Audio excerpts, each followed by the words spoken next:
무지. 사람들은 무지하다는 말을 들으면 기분 나빠하며 화를 냅니다. 그러나 하나님은 사람들이 무지하다고 말씀합니다. 실제로 사람들은 무지합니다. 다만 자신이 그것을 모르기 때문이지요.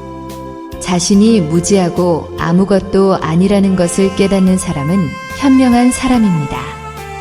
바로 여기에서부터 전능하신 하나님을 믿을 수 있는 믿음이 시작되기 때문입니다.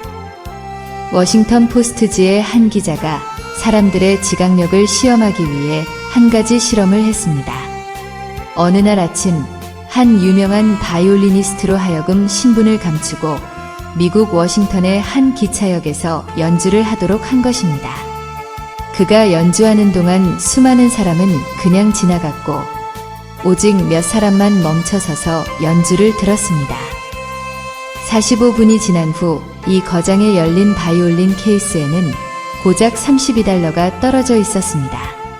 이 사람 조슈아 벨이 연주하는 것을 듣는데 한 좌석당 $100씩 했는데도 매진되었던 이틀 전의 콘서트에서 그는 바로 이 40억짜리 스트라디바리우스로 연주했었습니다. 어떤 사람의 위대함이 인정되지 못하는 일은 그리 새로운 일이 아닙니다.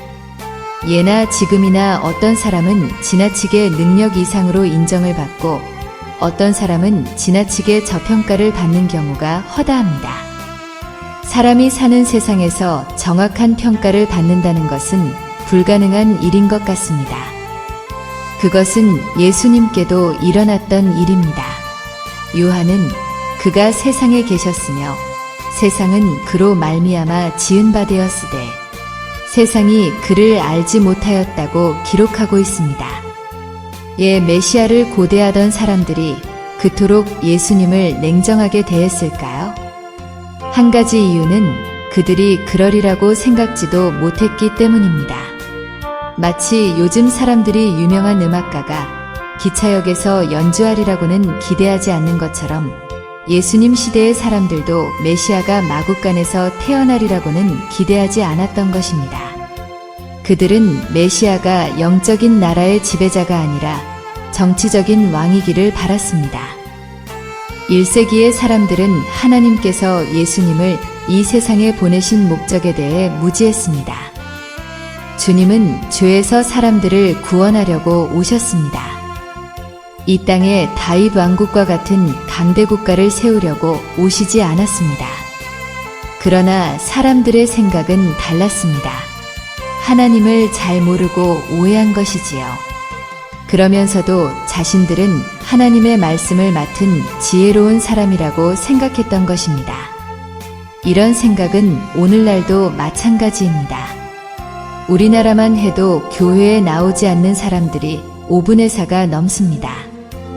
그들은 하나님의 경고보다는 자기 생각을 더 믿는 것이지요.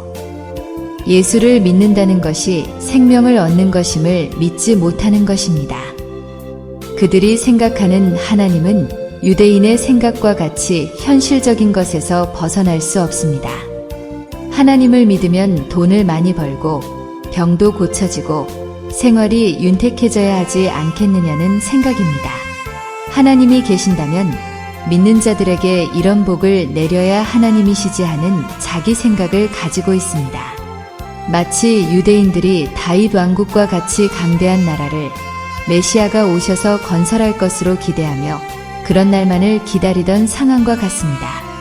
그런데 이런 기대를 가지고 있었던 유대인들에게 초라하게 마국간에 오신 예수님이 눈에 차겠습니까? 당연히 가짜로 생각했겠지요. 그는 로마를 공격할 힘도 없고 또 공격할 생각도 갖고 있지 않았기 때문입니다. 오늘날에도 역시 하나님은 믿는 자들을 부자로 만들어줄 생각도 병을 고치려고 교회에 나오는 사람들을 고쳐주실 생각도 가지고 계신 것 같지 않습니다. 이런 하나님에 대해서 사람들은 그분이 하나님이라는 생각을 가지지 않기 때문에 교회에 나오지 않는 것입니다.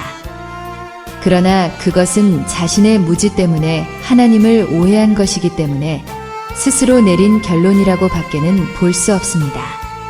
만약에 우리가 앞으로 얻을 영생에 비해서 이 땅에서 누리는 것이 더 크다면 하나님께서는 당연히 우리에게 이 땅에서 부족하지 않도록 많은 것을 주셨을 것입니다. 재물도 썩어날 만큼 주셨을 것이고 질병도 아예 없애버리셨을 것입니다.